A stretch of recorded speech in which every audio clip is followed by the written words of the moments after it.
Hello, I'm Riley, and this is the Diegetic Advancement Podcast. Hello and welcome. I'm Riley, and today we're going to talk about Pigswill, NPC motivations, and rules versus setting. Okay, last week I mentioned I was going to talk about Pigswill, a wargame scenario in the style of Braunstein. I'm not sure if there's a term for this style of play or game other than a Braunstein. Anyway, Pigswill was published in Wargames Illustrated, number 114 in March of 1997. This is available along with most of the back catalogue via a subscription on Wargames Illustrated. As is common in this style of game, each player is given an introduction, some basic rules, and a character card. Let me paraphrase the introduction. The game is played in the small medieval village of Pigswill. Details the basic layout and notable buildings: a tavern, church, bishop's residence, a watchtower which doubles as the jail, and a large house belonging to a merchant, along with other simple housing. There's also a rumour spreading like wildfire today. There is a great treasure to arrive, but who is bringing it? There's a simple map provided for the town as well. Now, the rules are very simple, fitting in a single column on a two-column layout. They detail game turns, movement, including escape and blocking, and combat. Game turns are handled by drawing from a deck. Movement kind of works as you'd expect, and combat is just typically a roll-off against between the characters. Again, very simple, which we'll get to later. And then there's a list of characters. Each one gets assigned to a player. They have a name, a short description, a goal, their stats for movement and combat, and any special equipment or abilities, and if they have any money. As an example, Sister Brunhilde is an old and flabby German nun. Their objective is to visit the church for prayer and contemplation, and woe betide anyone who tries to prevent you. She moves slowly, has poor combat, though she has a ferocious pet dog named Fido, who is actually a wolf. Now, that doesn't seem like a terribly interesting goal, but as you read through the rest of the characters, you see where poor Brunhilde might run into some issues getting to the church. Additionally, there's a list of NPCs for the Game Master to play with a similar set of information. Now, I don't want to spoil too much, but the interaction between all the characters' goals, the NPCs, and the great treasure scenario arriving, I think would make for a really fun scenario. I don't know if I'd be confident enough to run something like this, but it really doesn't have a lot of structure to lean on, or if my players would be interested. But hopefully I get to run or play something like this at a con or something one day, so I can say that I've done it.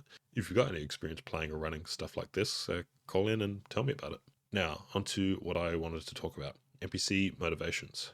I often struggle with running NPCs, and I find a lot of modules and adventures often lack good information for this. If you don't understand a character's goal or motivation, or the goal isn't gameable, then relevant to the scenario that you find yourself in, then it can be difficult to react to players during an interaction with that NPC.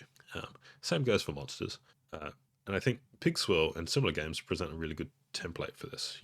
An NPC is just a name, short description, something special about them if that exists, and the goal, which is gameable, especially in this where it's very tightly constrained to a scenario, so they're immediately actionable. Now, that's enough for a player to run a character and make decisions on in a game like this. I think with some adjustments to the goal to make them a little bit more broadly applicable to not just a strict tight scenario, I think that would be plenty for a game master in a regular game. Now, as a side note, I think a scenario like this is a great adventure designed for D&D as well. It's there's no solution or expected outcome. It's just an interesting and dynamic situation with lots of it's a powder keg. It's ready to blow.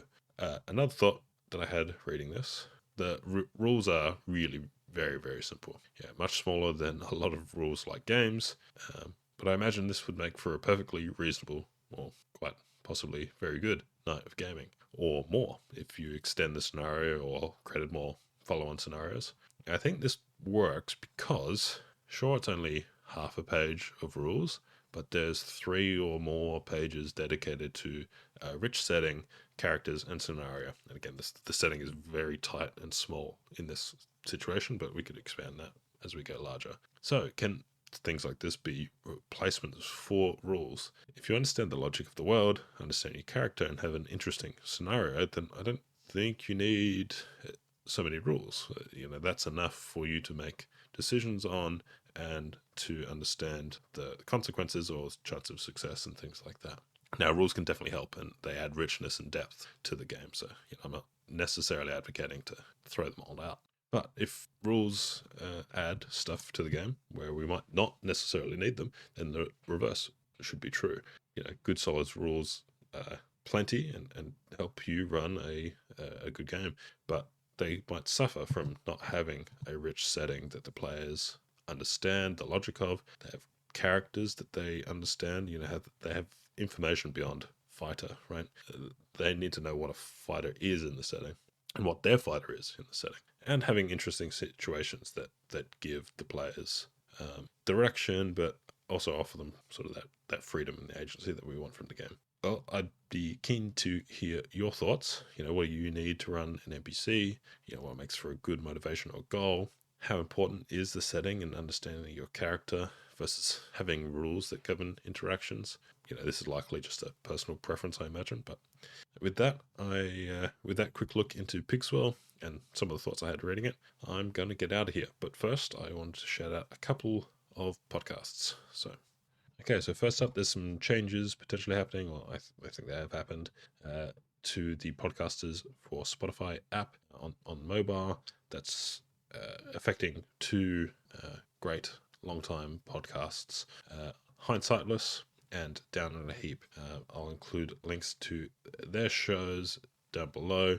They've just recently posted what is potentially a final episode, at least for the foreseeable future. Hopefully they both find ways to continue the podcast or continue in some other form. The latest episodes, great listens, but an extensive back catalogue for you to check out if you haven't already. It's a great episode on the Arcane Alienist. BJ talks about the game he's been running, but I found the discussion on handling goblins and sort of grouping goblinoid creatures together really interesting. So the link for that will be in the show notes as well. Go check that out.